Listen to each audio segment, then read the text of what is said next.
coming. And I know I looked at the weather today. It's supposed to be sunny and 70 degrees basically for the next 7 days. So it's wonderful to start these cool autumn mornings and then have the sun later. So we're delighted to offer another talk by Eugene Schwartz. I recognize a couple of you from having attended on Tuesday evening.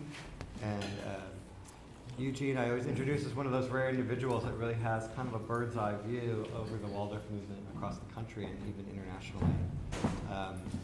We in schools always get very focused on our particular school and as a class teacher on your particular class, your children you're working with. So it's really helpful to have someone who can come in and give a perspective of many independent and charter schools throughout the country and where they are in their development, and even to the degree of what our second graders doing in Cincinnati and San Francisco and other places versus Nevada City. So a lot of our teachers really use Eugene as kind of a marker throughout the year to check in and see how are we doing, to remind ourselves where the kids are in terms of their own development. So I really was delighted to invite him out and ask him to talk about Waldorf education into the future and how we kind of point children with this education towards the future. So join me in welcoming Eugene Schwartz. And, maybe I'll ask you to say something about China later. Thank you. Thank you. So I want to mention at the outset that the lecture I gave on Tuesday night was recorded, videoed, and also recorded audio, and all of that will be available via Caleb. You'll put a notice in the newsletter. Okay, yeah. In a couple of weeks, I'll edit it and have it ready. And today, the same thing. I'm recording right now. My little phone is right here to record, and we're also getting filmed. As my students used to say to me in 7th and 8th grade, Mr. Schwartz, you could be replaced by a machine. And they're right. That's exactly what's happening. So if you have something else to do right now, don't worry, it'll all be recorded. You don't really even have to be here. But thank you for being here. So that way we get, like a laugh track and applause and things like that. So I'm going to talk about a very general theme today, Waldorf education in the 21st century. And I'm not going to say a whole lot, but what I want to do especially is answer questions that you have. And that it's more interesting to me to kind of respond to what's there. And perhaps in the end more helpful to you. But I want to just throw out a few key ideas about that. And also what goes on in a Waldorf-inspired school. Because sometimes people who talk about Waldorf give a kind of generic talk as though it's the same all over, and it isn't. What's wonderful about Waldorf is it's very differentiated. It's very different, and I see this. I've seen 4 4th grades in the past 3 weeks. Cincinnati, San Francisco, Lagunitas, and here. And absolutely the same. They were all doing North Smiths. They were all doing the same content. It was wonderful, and yet you'd hardly think you were on the same planet from classroom to classroom. And that was even more wonderful, that individualizing that's there. I also am really grateful. The later in the week I can give a talk, the better, because I've not only kind of lived with the school's ambience, but I've met the children and talked with the children and seen the children. And they're teaching me a lot about what's different here, what's unique, what's special. And on top of that, I'm going to put somebody in this room on the spot in a moment. She's back there, ready for action. I got to see your homeschooling program yesterday. I went up to the farm and spent a day there. And I really felt there I was looking at the future of Waldorf education. The possibility for those children who are fortunate enough, blessed enough to be in a classroom here, and then for those probably in the future thousands of children on the waiting list who perhaps can't come into the classroom, here's another possibility. Or for parents who, for one reason or another, feel their child needs more of them for a while, there again It's not like our way or the highway, but rather we've just opened up a few backcountry roads, and there are many ways of getting there. Now, not just anybody can handle that kind of work, and I just want to mention that Ray Lynn is quite an exceptional individual. In the future, she'll be standing up here and other places telling people how to do it. So that's a wonderful thing that you have here, that openness. Very few Waldorf schools are open to having anything to do with homeschoolers, and very few independent schools are open to even acknowledging that there are schools like this. And when I tell my colleagues about the size of such a school as Yuba River and the work that goes on here, they cannot believe it. This is Waldorf education in the 21st century. Not just one way, but trying many possibilities, and not just sort of accepting what the state, the county, the district, whatever, tell you to do, but working out new forms and new approaches that show a contribution, something, again, from the future can come. With that preface, I want to say a couple of things about Waldorf education. A word that we don't use that much in relationship to it is the word consciousness. That's kind of one of these SAT vocabulary words, or that's for philosophers or individuals on a spiritual path. One imagines expanding one's consciousness and incorporating more and more into one's realm of experience until finally one would just feel unity with everything. And, a lot of the concerns, depressions, whatever that ail us today would drop away. That certainly is an important aspect of consciousness. And the founder of Waldorf education, Rudolf Steiner, that was his path. It was a path of unfolding, of developing consciousness. But in the context of Waldorf education, I'm going to use it in a different way. It is directly, inextricably caught up with the physical growth of the child. As the child grows bigger with every succeeding step, their consciousness changes. And I'd go this far. Let's start with how old are the youngest children here in the 3? Okay, so you have 3-year-olds.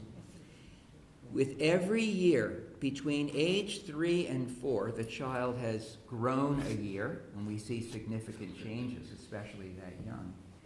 In terms of the child, that's the visible growth and their behavioral manifestations, but in terms of the child's consciousness, that child has grown one. Yes, it's like that. It just takes off. They've grown 1,000 years. Between 4 and 5, 1,000 years. 5 and 6 and so on. So let's go back. Between ages 3, when they come in this school, to age 14, when they leave this school, that would be, anybody? How many thousands of years of consciousness have they grown? 10, 11,000 years.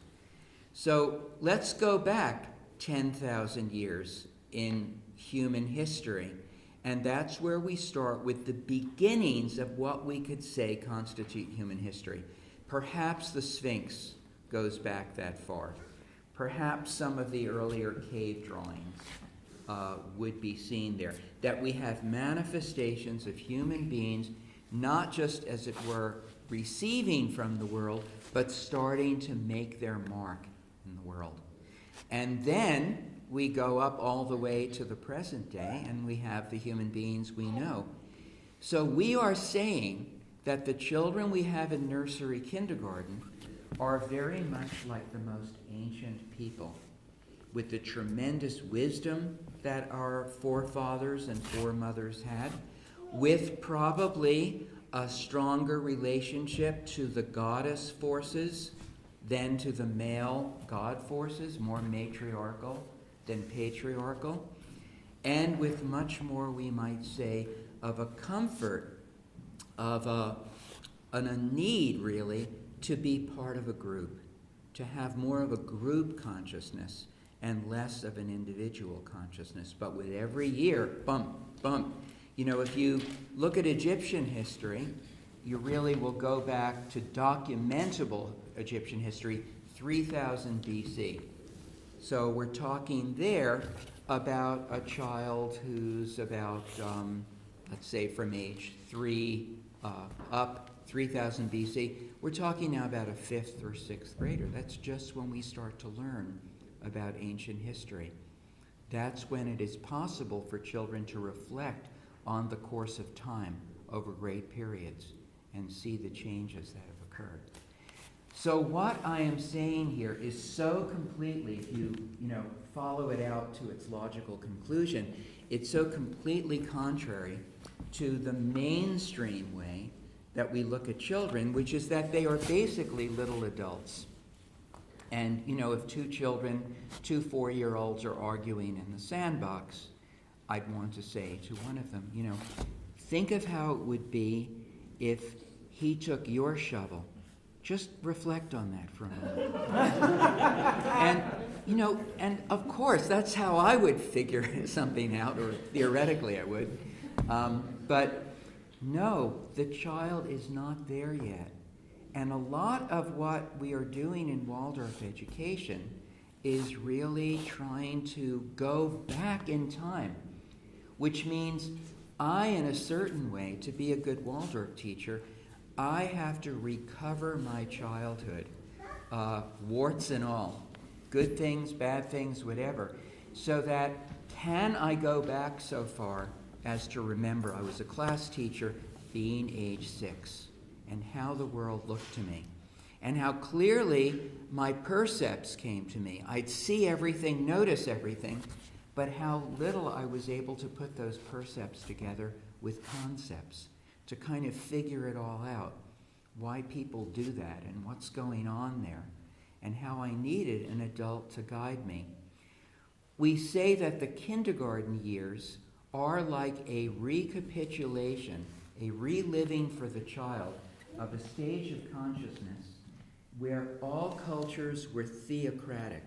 That is to say, where priests and priestesses ruled, where everyday life was completely under the guidance and judgment of the priestly class. You woke up at a certain time of day, everyone prayed together, a bell would ring at the end of the day, everyone would pray again. You have matins, vespers.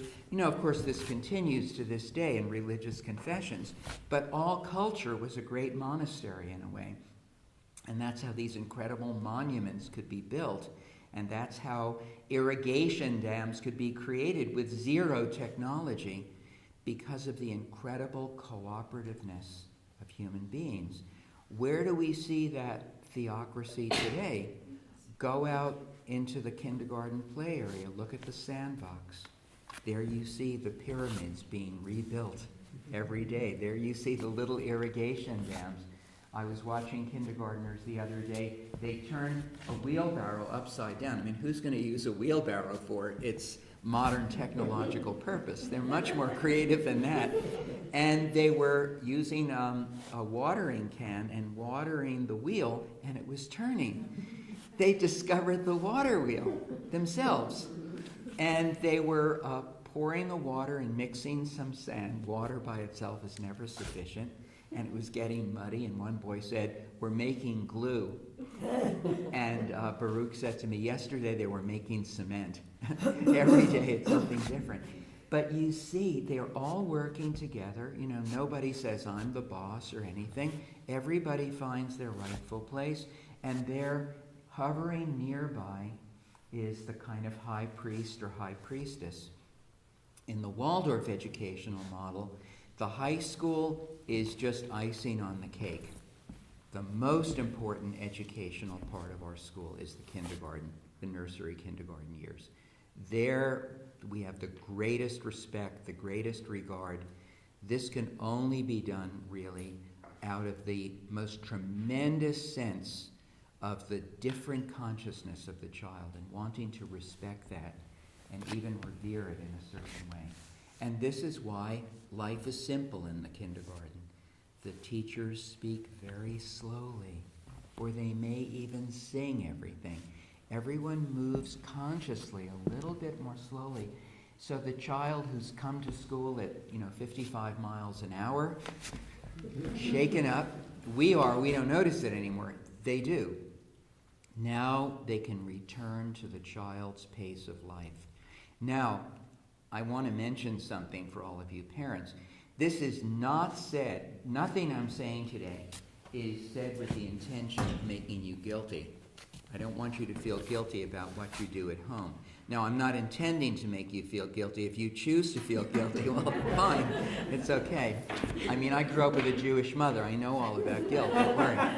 But it's rather, thank you very much for sending your child here 3 hours a day, 5 hours a day, whatever.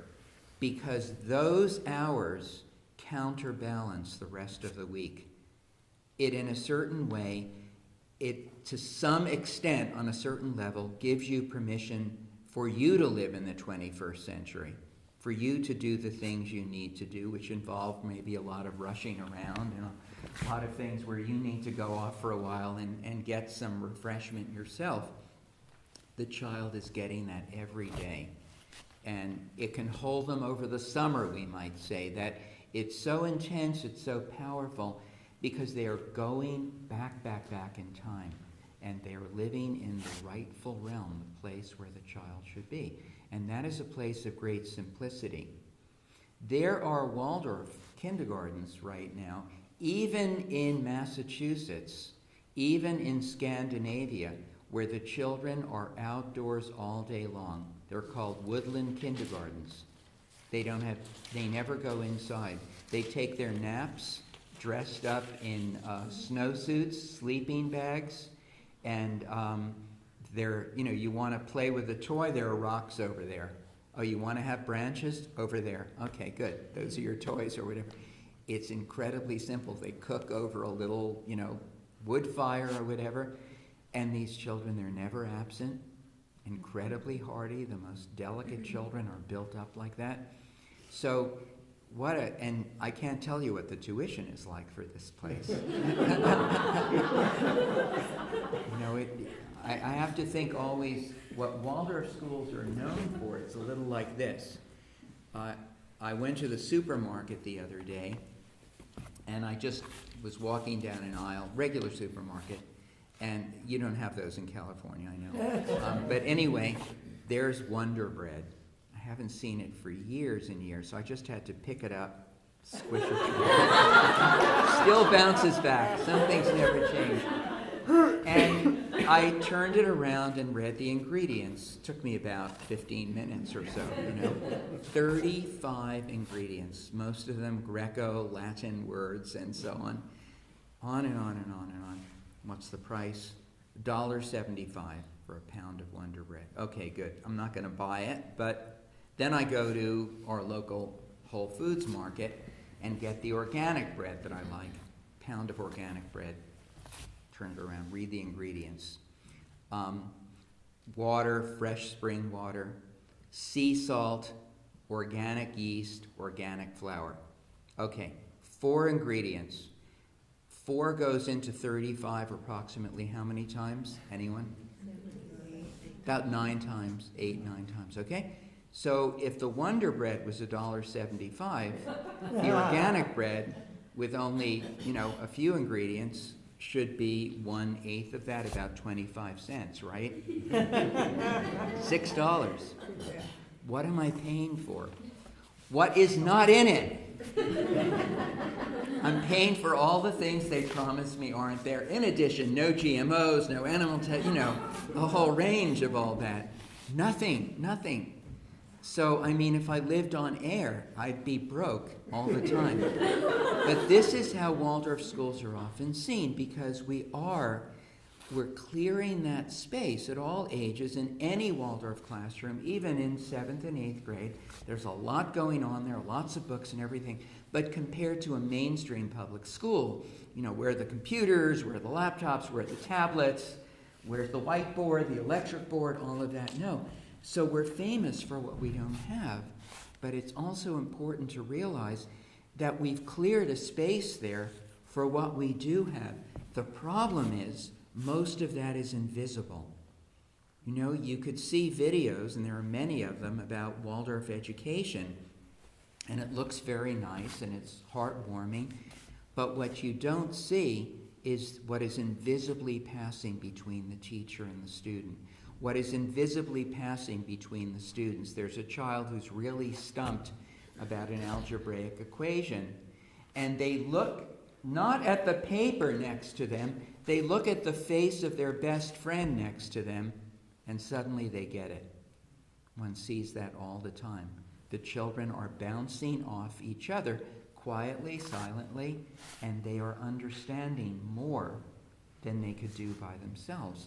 And there is, at least at this point, no way of showing those extended brain waves, as Howard Gardner of Harvard speaks of them, that our brain expands in the presence of others who are trying to think along with us.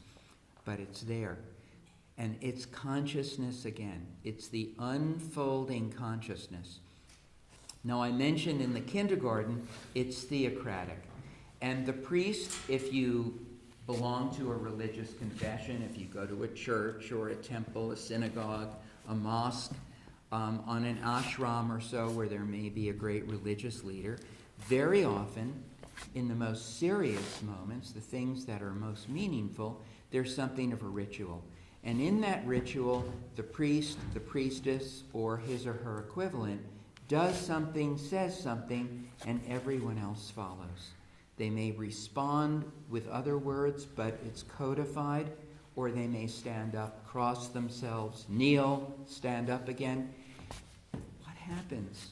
In a religious experience like that, we are becoming children again. We are imitating. And that's the way the kindergartner learns, through imitation. We have to speak to them. We certainly have to say no, even though we swore when we were young, I will never say no to my child. We have to do all of that, but that's just very, very superficial. What's going on most deeply, as we learn sometimes to our embarrassment, is that they are not only watching our every move, not only listening to the tone of our voice as well as the content of our words, they're also inwardly imitating us. They're getting a sense of what's going on within us inwardly. And that may not show up for some time to come, but that is there as well. And that, for that reason, this is why we say that we have the priests and priestesses. And I don't mean this in a religious way. I'm not trying to violate church and state here. But just that there's this sensibility that the teachers who are in that room are giving the children actions, models that the children can't help but follow, be it the chopping up of vegetables, or building things in the garden, or watching with awe as a little puppet show goes on, anything like that. That's the right consciousness for the child up to the change of teeth approximately, up to first grade. The child is an imitative being who needs a slower, quieter, more harmonious environment so that he or she can live through and go beyond being a very ancient person and take then the next step. And we could say that the child in the grade school is moving from ancient, historically documented times up to the present moment. And with every year, again, about 1,000 years, they move forward. So now things change. Now the teacher is not so much a priest or priestess who is imitated, but rather a king or queen whom the child listens to. Which means now the teacher can do something and say something else, and the children learn to attend more and more to the teacher's words. That's terrible, do as I say, not as I do. But think of this, Simon says, put your right hand on your head. Simon says, put your left hand on your left knee. Simon says, put your left foot down. Raise your right foot up. A kindergartner would do all of that, would do everything that was done. A first grader, by playing games like Simon says, learns there can be a difference. And to be quick and perceive that difference, you have to awaken. You start to awaken and you see that there's greater complexity. The world is more nuanced than you thought. And remember, what does a king or queen do? I hereby proclaim. It's all about proclamations. It's all about the words of the king or queen.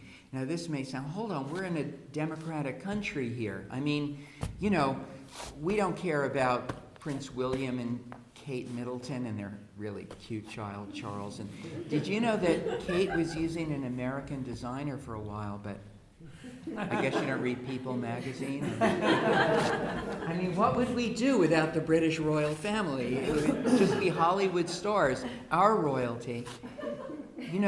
We all, within us, we often are still searching for that king or queen because we might not have found that in our teachers.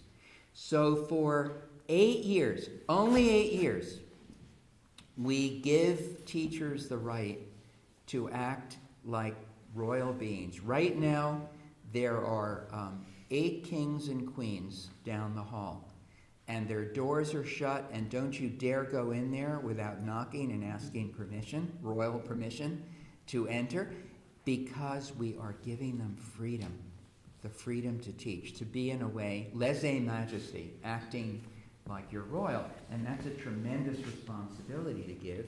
And as you know, when a teacher is chosen to teach here, it's not like they just walk in the door with their resume.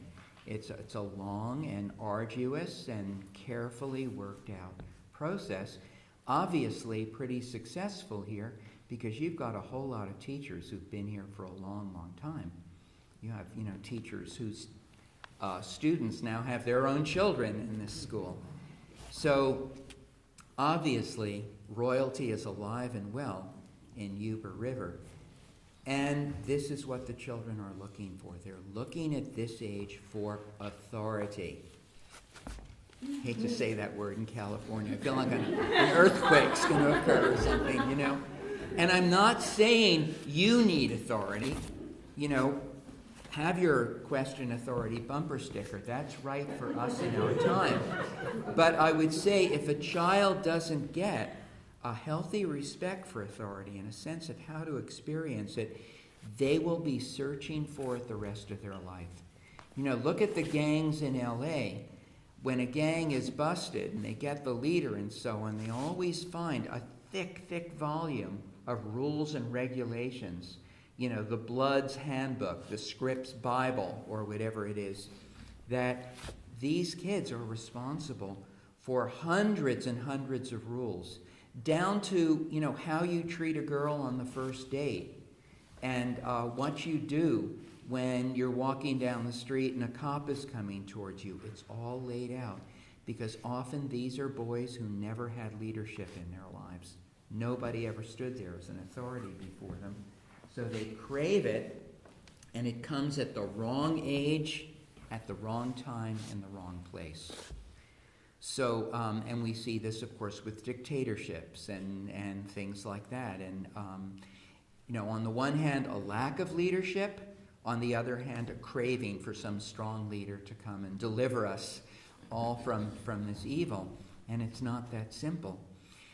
If the children are guided by a teacher, and hopefully a parent, who is not authoritarian, it's not just arbitrary, but rather it's an individual who has good reasons, a rationale for whatever he or she is doing, that child gets a feeling for what it means to be decisive, right? And look at my generation, the baby boomers, Generation Y, Generation X, whatever. Indecisiveness is a growing problem, and then it has all kinds of corollaries in psychological states that become very difficult.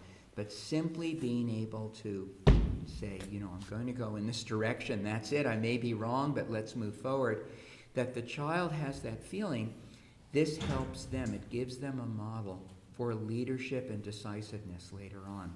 Now, I've said it's 8 years, but what do we do in grade 7 and grade 8? We start to show the children historically the rumblings that start to occur. Well, do you have to be of royal blood to lead us? Is it a matter of heredity? Or is it a matter just of might makes right? And finally, in 8th grade, just when the children are starting to get a little bit tired, especially if you're in a school unlike this one where you're with the children for 8 years, and I've done my share of that, they've kind of had it with you. They're questioning everything you bring. I would get calls 11 at night. I just looked on the internet and you're completely wrong about the fovea. There's no such part of the eye. And I said, okay, well, just announce that tomorrow. I knew there was such a thing. Otherwise, of course, I wouldn't let him do it. There were girls in my class who knew because I had 34 kids and they were writing 20-page compositions. So what am I going to do? Give my whole weekend up for them? So, okay, I would admit I'd read some compositions very quickly because I knew they almost never made mistakes. They started to purposely make mistakes. And then they'd circle them and they would paste up their compositions on the blackboard after main lesson. I didn't see them, but the specialty teachers coming in to teach would see, and they'd write, Mr. Schwartz missed these mistakes. Or they'd write petitions, because every citizen has the right to redress and whatever, Mr. Schwartz's dress code, Mr. Schwartz's hair code, whatever it was at the time. We teach them the age of revolutions. One beheading after another, one overthrow after another. You could go into the 8th grade and you'll see the American Revolution there with all of its blood and coffins and whatever. And this is what they love, that we are acknowledging, we are giving them what the poet T.S. Eliot would have called the objective correlative for their own inner experience. We are saying to them, even if it means challenging me, this is the right age. Now you're just 500 years in the past. Now you're just 200 years in the past. We're finishing 8th grade. You're in the 20th century. Maybe I'll even take you to the 21st. We'll see. But now, yes, is the time of overthrow, rebellion, and so on. And we put it right there in the curriculum. We make it something that is not only acceptable, authenticated, validated, honored, it's even content that you have to learn. It's required that you learn about how to overthrow somebody you don't like. So this is, again, the recognition. So we just say for the first 14 years of life, it's not that children are automatically adults just because they can intellectualize their feelings. They're not automatically adults just because they feel like wearing this or that or the other thing, and we don't want to fight them anymore. They have to, in a way, learn how to be adults. They have to learn from the models that they're receiving, and they have to be old enough. They have to have that hormone system. They have to have the development of the reproductive organs to really make their way into the consciousness of modern times. It's often asked, I'm often asked anyway, why, I thought Waldorf education is all about creativity. There's even a book by Rene Carrito, Creativity and Education. Why do you wait till 7th grade to teach creative writing? Aren't they doing that all along when they start writing? And it's a very interesting question. Of course they're writing poems. Of course they're imagining themselves to be an Egyptian pharaoh one moment and an Egyptian worker in the pyramids another moment, or Queen Elizabeth, or Marie Antoinette, or whomever. But why do we wait till 7th grade to really teach creative writing? Because it's only at that age that most, if not all, of the children in the class will be procreative. We leave that development. We want all of their creative forces to go into a healthy reproductive system. Waldorf schools are thought of as being the prissiest, most puritanical places imaginable. We're actually all about the healthy development of the reproductive organs. That's why we're not always asking the children their opinions on everything. And that's why we're not just saying, well, yeah, just, take the paint and, do what you feel like. Be creative. I mean, look at the figures today.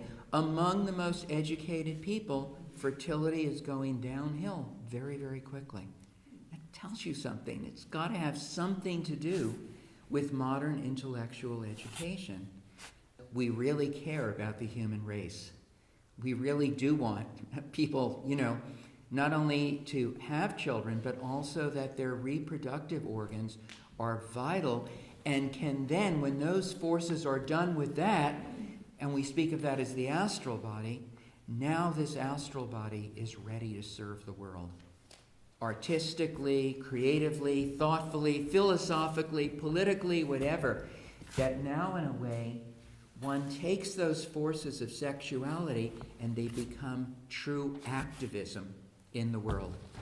We are trying to inculcate the world with new ideas. We're trying to solve problems creatively. Do we need that dam? Is there another way of getting that water supply to the town? Whatever. Thinking out of the box. That's very, very much based on our connection to our reproductive organs. If we're only still there because those weren't respectfully dealt with, if we get stuck there, then very different things happen. Aggression, anger, things like that become very, very lodged in there, and no secret that we're seeing that as well. And once that is in place, and once the children have beheaded their class teacher, and moved on to bigger and better things, and here again, whatever high school they go to, it doesn't have to be a Waldorf high school, but then we say the next step, which is the rest of life, is the independent search for truth. And that's where in a Waldorf high school, it's not a class teacher anymore who's kind of, incorporating everyone, like the class teacher is the sun, and the children are all kind of revolving around the sun of the class teacher. Now the child is the sun in the center of the solar system, and the teachers are planets.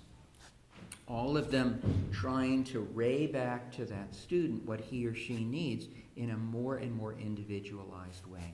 So now their work looks more and more individualized. Now they're, really getting into modern life with all of its questions and issues. But whether they're in the Waldorf setting or not, and many of certainly students here will not go on to a Waldorf high school, and they become like ambassadors to these other schools, what they gained here, and bring something new. And some teachers find their teaching changes because they have a few Waldorf kids in their classroom. But this is what our goal is, not to create little hothouse flowers, but rather to create individuals who are ready to meet the 21st century in a unique way, who are really, we hope, not just going to fit in, but rather change what in even means. Turn it all inside out in one way or another. And I just want to finish and open up for questions by just telling you a little anecdote about the uniqueness of something in Waldorf.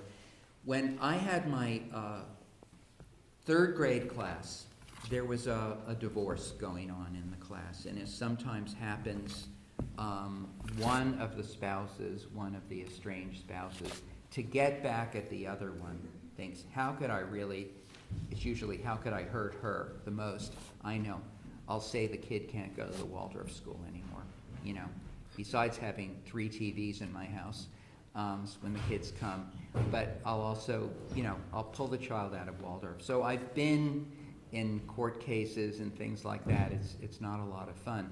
But anyway, this one guy, he sent a child psychologist. He managed to get this guy to come to our classroom to prove that the children were deprived and that they were not developing normally in the school, so he could pull his child out. So anyway, I had to cooperate with this guy. So he said, okay, I'd like to, just a random sampling. I'd like 3 kids to come in here, and I'm going to give them a very simple psychological test.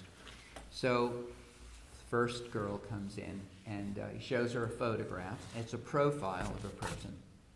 And she looks at it. He said, I just want you to look at it really carefully.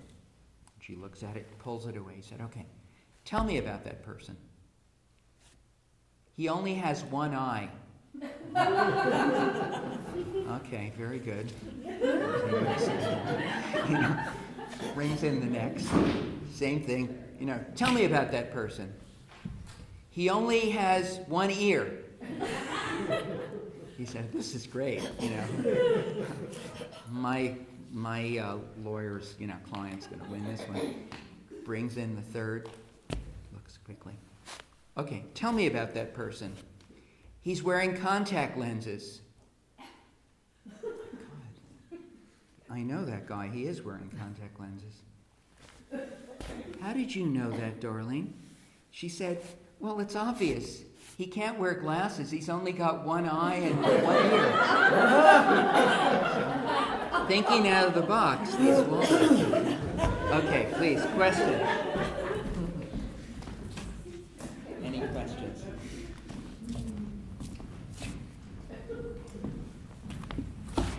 Yes, please. I have a child that's in sixth grade, and I know that sixth grade is kind of a turbulent year, and lots of change, and you're getting ready to go into puberty, and all of those things. And I'd love to hear from you, kind of, where they're at, and what to expect. I've had two different teachers, one that was very pure Waldorf, we really stuck to M's for mountain and, no phonics and all of that. And I have a younger son that has that with the phonics and those kinds of things. And now he's in sixth grade and we're looking at his work and is he going to be able to go to high school? Because he can't spell worth a darn. And, but to allude to where you're at, he can think outside that. He has all of those beautiful things that you are talking about, but then there's these pieces that are missing, and then for me as a parent, it's like, okay, do I panic now? Do I stay and, trust, this is still going to come, and, those Yes. are all the things. Yeah. Plus, along with all the sexuality that's coming up, and I think it would be very helpful for me as a parent to just kind of hear where they're at this stage. Yeah. Well, now that would take a whole other, a week of lectures, actually. So I won't be able to answer everything. I'll just say a couple of things. But I would suggest two books to you that you might be interested in. One is by Betty Staley, who teaches in nearby Steiner College, called Between Form and Freedom. Wonderful, very wise book from somebody who's taught grade school and high school for years and years about this age. The other is less wise, but I think still interesting. It's called Adolescence, The Search for the Self, and it's a book I wrote. And it's actually a lecture that I gave in Caleb Buckley's old school in Austin, Texas. But it also, it goes into some of these things. I would say the most important thing about sixth grade, you may have even heard this at your parent evening already, is that the biggest change going on there is the biggest change that goes on in a human life. Sixth grade's the underestimated year of all. It's where the child's karma, personal karma, starts to click in. That's one nice thing about being in California. I can say that word and everybody knows what I'm talking about. But anyway, the child now has to relate to that teacher. This is, if a school's going to change horses midstream, this is where to do it. Because very often there's like a little response, like the big one that goes on later, of wanting to do away with that class teacher. I've had enough of you. And what I will say to teachers is the first 6 years of the grade school, the real karmic relationship is not between the children and their teacher, it's between the parents and the teacher. And for me, parent work was just as important as working with the children.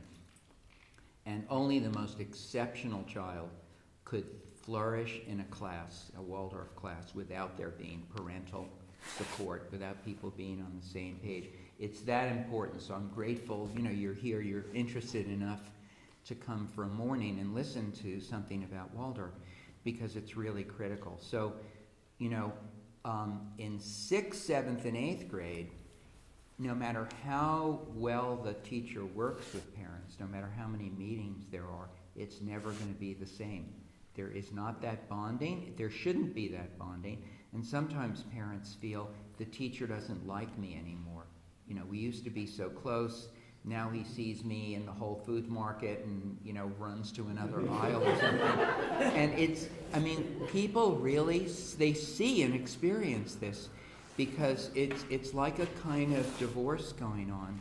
Karma is changing, and it's as though you watch your children in the 6th grade one day to the next. Who the hell are you? You know, what am I doing here? So this is a very important thing. And it can be, however, if there is that connection, then the child in 6th grade, there are children who have not been able to read for 5 years. I've had them who learn to read in 2 or 3 weeks in 6th grade and read on the same level within a month as everyone else in the class. There are windows in 6th grade that open up, one after another, for kids to suddenly awaken, because they have to learn it from the person with whom they have a destiny relationship, not from the person whom their parents adored and loved and with whom they didn't feel much of a connection. It's also why many Waldorf schools lose half the kids in the class, 2/3 sometimes. And they should be recruiting, because there are kids leaving other schools for the same reason. But nonetheless, so that's an important factor. In terms of skills and things like that, a lot can still happen, especially in 6th grade. 7th and 8th grade, the law of diminishing returns starts to come. That by then often children have attitudes about themselves which stand in the way. Their skills are there, the capacities are there, and my topic on Tuesday night was There's No Success Like Failure, about children's attitudes about themselves. So that'll be available. That may be also very helpful, and it's helpful for especially working with adolescents, where attitude is everything, and attitude can be changed. One can turn things around, and everything else changes as well. And Waldorf is the best place to do that because of all the biographies they're learning. So, you know, I'm not saying, don't worry, everything's fine. This is a time to be concerned because the clock is really ticking right now. Maybe not the biological, but the pedagogical clock anyway. And every week, every month really matters, that you want to see steps are being taken. You know, I can't say to you, well, you know, Paula should be doing this or she is doing that, but I could only say it's a very critical year. You're right to have concerns. And 7th grade, 8th grade, you know, a whole bunch of other stuff comes and makes it more complicated. In 6th grade, there are enough children who are still living a bit in the radiance, the clouds of glory of the early grades, where they can still really apply themselves and make big steps. Okay? But anyway, look at those books, and that may help a bit as well. Thank you. You're welcome. Yes? My question is about the early childhood kindergarten, and we had a wonderful experience here at Beaver River with our kindergarten experience, but we've had some other Waldorf school that we were at. There was, and I know that this is a problem elsewhere because I've talked to other people. You know, because of what's happening in the kindergarten, sometimes there isn't a lot of adult intervention for discipline. Yes. And there's almost like a Lord of the Flies situation that can come up with the children. And I'm just wondering, just globally more so, if there's some kind of a movement in Waldorf education where they're working towards working with more early childhood educators to kind of help them along so that that isn't so much the case. I would say that things are changing faster in the kindergarten than anywhere because, you know, we would say this is kind of the influx of children from the spiritual world. They're the ones coming with the greatest seeds of change, bringing them into the world. So they're always, every few years, I'll hear from kindergarten teachers, oh my gosh, you know, first it was children don't know how to play anymore. We have to teach them to play. Thank goodness they can still imitate us so they can learn to play. Then it was, children don't know how to imitate anymore. And, you know, whatever it is now, that the Kindergarten Association is probably the most proactive of all of the age groups of Waldorf education. And I know that there are lots of discussions right now about the attitude that the teacher takes. Should there be, does there need to be something more, I wouldn't say interventionalist, but you know, something that's more proactive than has ordinarily been the case, because there'd be one or two children learning the ropes and not maybe behaving so well, but usually you can count, especially in a multi-age group, the older ones are going to help to hold that. And it's much better for children to learn from peers in many things than from an adult hovering over them. But maybe a little bit more hovering is going to be called for. Yeah, it's it's the 21st century, and I think for us as Waldorf educators, we're very conservative people. We like to look at the past and our great achievements in the 20th century. But I don't think that's going to count for so much in a few years. I think it's really rather, we're going to be 100 years old in 2019. And after that, you've got to really be working out of the moment and not just out of the past glories. Yeah. It's just a vague question, but it's technology and how then they get older. Like I have a 6th grader who's to get into Minecraft and the library. And then you try to get in line. It's a carpooling line to pick them up to school. So they're not getting in the car. They're going to the library. So you kind of go with the flow. You don't want to be like the dictator, getting all mad all the time. You kind of just go with the flow.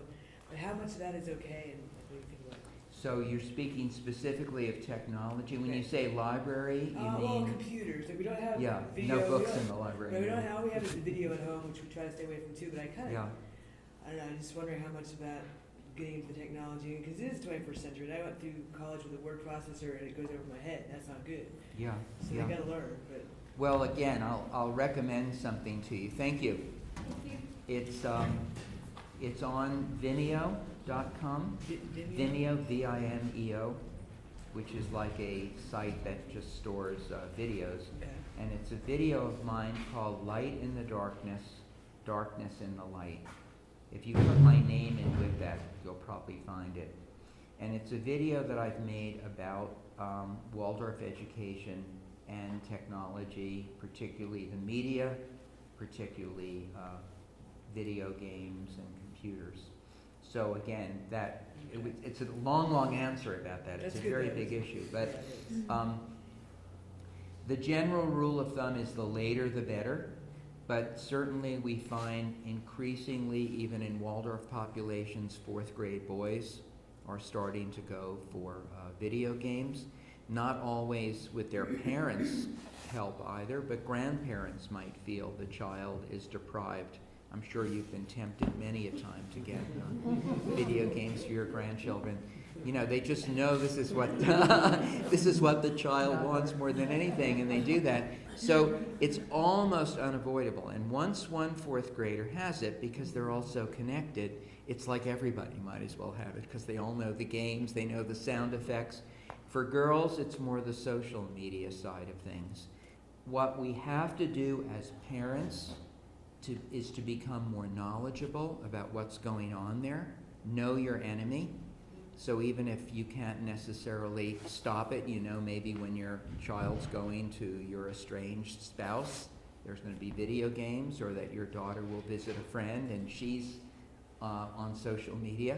The other is that parents need to be more present. I think, it's just like TV became a babysitter when I was growing up. Now the computer or the device, iPad, iPhone, becomes a babysitter.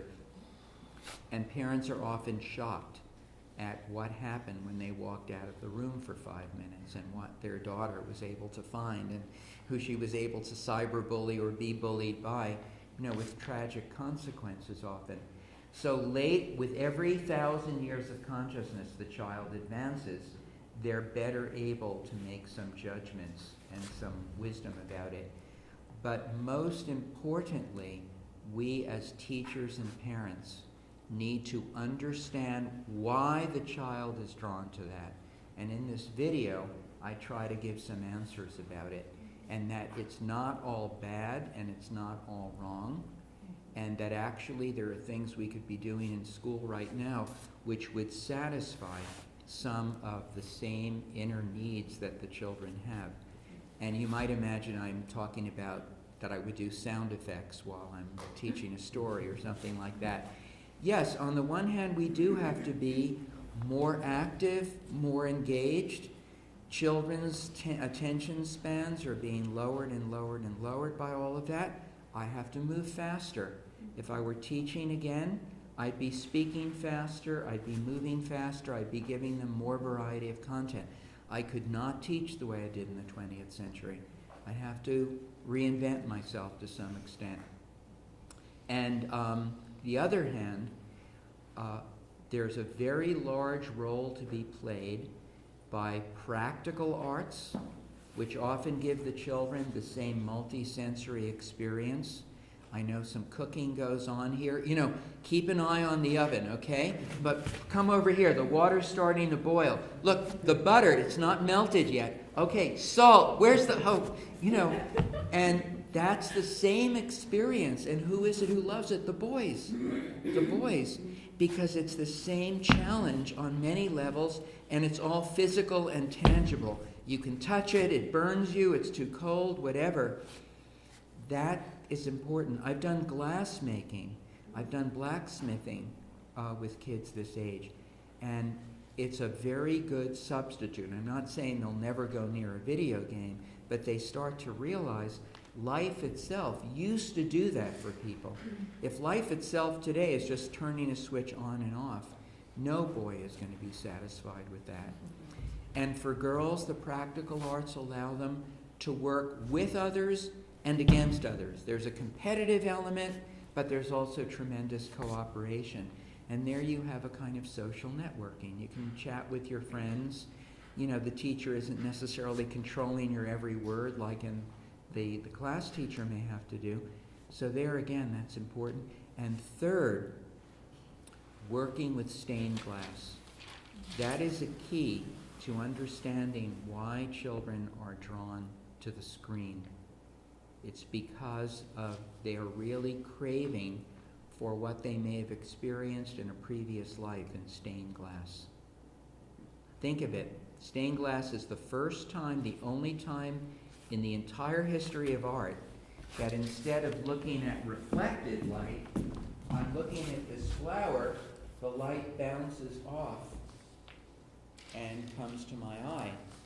If I'm looking at a stained glass reproduction of these flowers, the light comes through the flowers and goes to me. This has only happened twice in human history. Stained glass and screens. Television, computer, devices, whatever. And that's what draws children to it more deeply than anything. So if we can, in Waldorf schools, revitalize the art of stained glass, even going to, let's say, blowing the glass ourselves and living in the way in which the light moves through that space, that can really satisfy the deep inner need that's there. Who would have looked at stained glass all the time in the Middle Ages? A monk. The monk probably, in those times, would be very, very silent, very contemplative. Maybe he even took a vow of silence, that he would never speak. I vow that I will never speak. Vows like that weren't just for one lifetime. It didn't say until the day I die. It was just a vow made in a very general way. Comes back into this life, looks at that screen and the light, and who needs to talk to anybody? Who needs to communicate? It's all there. And here one sees one of what I believe to be one of the factors in autistic spectrum. It's the monks coming back with their vows of silence and their deep, deep inner life, and they have in a certain way forsworn social connection. So They forget what a smile means, what a frown means, what the word no, stop it means, and all of that. And they're quite content, quite creative, quite brilliant, quite wealthy, working with those screens. You know, who needs other people? So anyway, that's just a thought about, the media is a very, very rich theme. And we have to be careful not just to shut the door in its face because it's evil and bad and all of that. Yeah, so are cars. I mean, for that matter, more people are killed by cars than computer screens, as we know. So anyway, you know, again, understanding it, and that may give us creative impulses. When I've spoken about this to Waldorf faculties, I actually now bring in little packages of Kleenex, because all of the kindergarten teachers are going to start crying. And they're going to say, Eugene Schwartz is saying we should have computers in the kindergarten. That's what they get out of it. No, I'm not saying that at all. But they cry, they walk out, you know, we'll never invite you to our school again, whatever. And I say to them, don't cry over spilt milk. Okay, maybe. Now, what's our time like, Caleb? I have the auditorium for a while, but I don't know, maybe, 10, 15 minutes. Okay, fine. Yeah, I'm really looking forward to watching that video. I liked your talk on media as this was previously, and I need a reminder because I have really struggled with the whole media thing, and you're right, it was the fourth grade when, hey, everybody else has an iPhone, everybody else. Right. They watch TV 15 hours a day. They don't. And dealing with that and trying to seek a balance maybe, and one of the things I finally did was, okay, as much as you read during the week, you can watch something on Netflix, and I'm gonna watch it with you for that same amount of time. You can use your math to add those minutes, and just how to find that balance. And it did feel like pressure, because it was, coming home and knowing these other things that weren't in our house. And Yeah. how to be with that. Yeah. If I could also, again, a path that I found incredibly helpful, another book. I still read books, mostly on my iPad. But James Gleick, Gleick, he's one of the great historiographers and sociologists of the technological world. It's a book called The Information, and it is one of the great books of this century thus far. Bless you. Incredibly interesting about how we went from oral tradition to writing to reading and all the way, and he shows pretty much inexorably. As soon as people started to read, the computer was just around the corner in a way. And the individuals, the biographies, the people involved, the accidents, the confluences, the things that one guy in Moscow is doing, it's exactly the same as somebody in San Francisco is doing.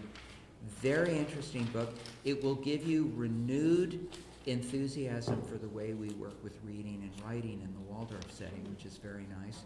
And it will really give you, some of it you have to plow through. It's a bit technical, but it's good to read as much as you can of it, and it will give you a feeling for what's going on in that world. And it's not an accident, and it's not just, the devil laughing with all of that happening. It's much more nuanced, much more complex than that. And I have to think always of what Rudolf Steiner said. He was a boy who grew up sitting next to his father in the telegraph station, watching his father. He wasn't even working with two thumbs, just one finger. And Steiner was fascinated. Where's that going? What's that coming back? How does my father know that those little beeps mean words? This is what he said. This is one of the greatest influences, because he had been kind of kicked out of school, and his father was homeschooling him at that time. And that was the telegraph station that did it. And someone said to him, but isn't the telegraph evil? And Steiner said, it's neither good nor evil. It's the use to which it's put. He said, how many people use the telegraph for conveying spiritual thoughts to one another, and how many use it for very trivial purposes? And we, of course, have to say that, 1 million times more with all of our communications modes now, but particularly devices and iPhones and that sort of thing. Okay. Yes. I have one small question that's an Please. extension of this, and that's just some practical advice, because we all have cell phones, we have iPads, we have computers, and especially with young children, there's a lot of people who work out of home and they use these That's tools right. for their work.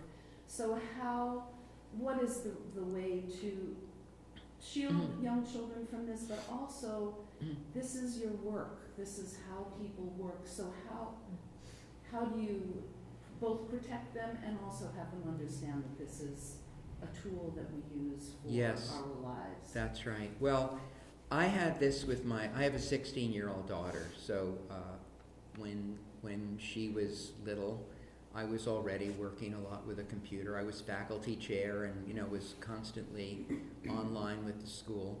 So I try to get up an hour before she did, which meant 2 in the morning or whatever.